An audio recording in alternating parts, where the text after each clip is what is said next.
Отдавая дань уважения всем участникам Великой Отечественной войны, президент России возложил букет красных роз к могиле неизвестного солдата в Александровском саду. После выступил с обращением к гражданам страны. Уважаемые граждане России, уважаемые ветераны, дорогие друзья, от всего сердца поздравляю вас с Днем Победы. Для нас всех это самый главный, самый дорогой праздник. Мы всегда отмечаем его торжественно и всенародно. Все вместе.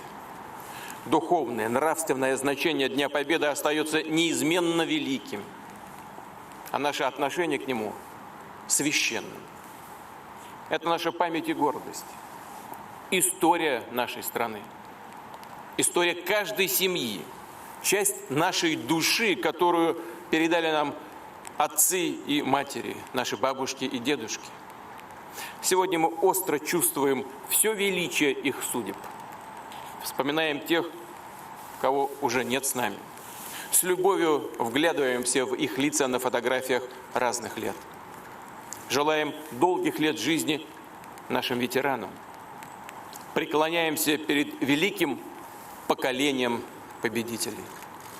Они сделали для Родины столько, что это никак не измерить, ничем не оплатить.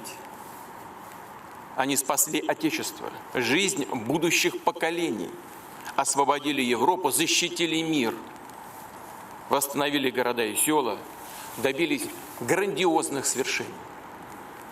Мы отдаем дань бесконечного признания великому, жертвенному подвигу советского народа. Людям разных национальностей, стоявших плечом к плечу на фронте и в тылу. Время не властно перед их мужеством, единством, достоинством и поистине стальной силой духа. Дорогие друзья, здесь, у Кремлевской стены, священное для всех нас место. День и ночь горит вечный огонь в память погибшим в Великую Отечественную войну. Здесь лежит неизвестный солдат. Мы приходим сюда поклониться ему и всем защитникам Родины.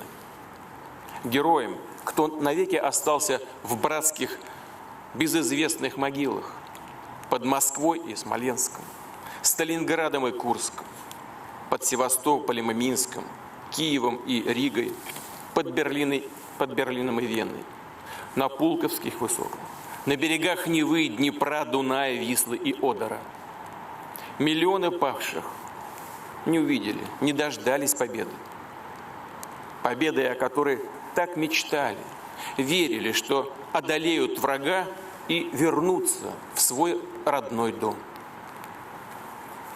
И они бились за это, бились до последнего вздоха.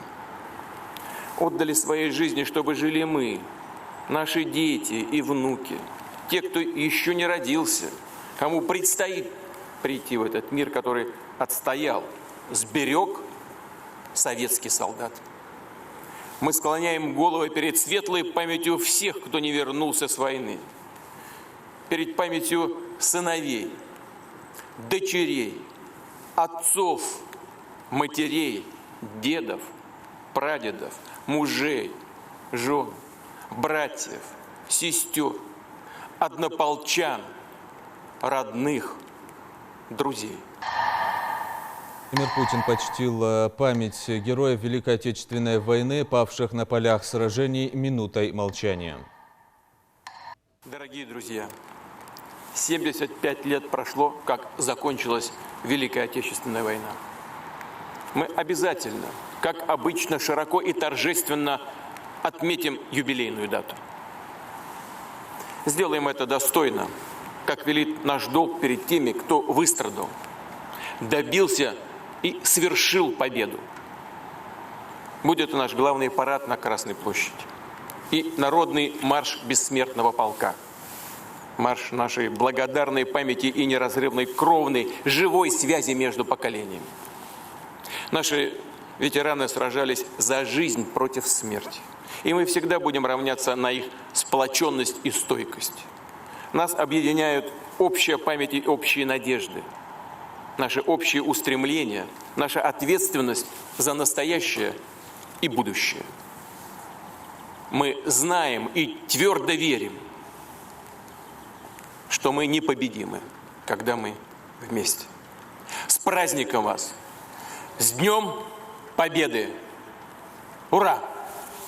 Ура!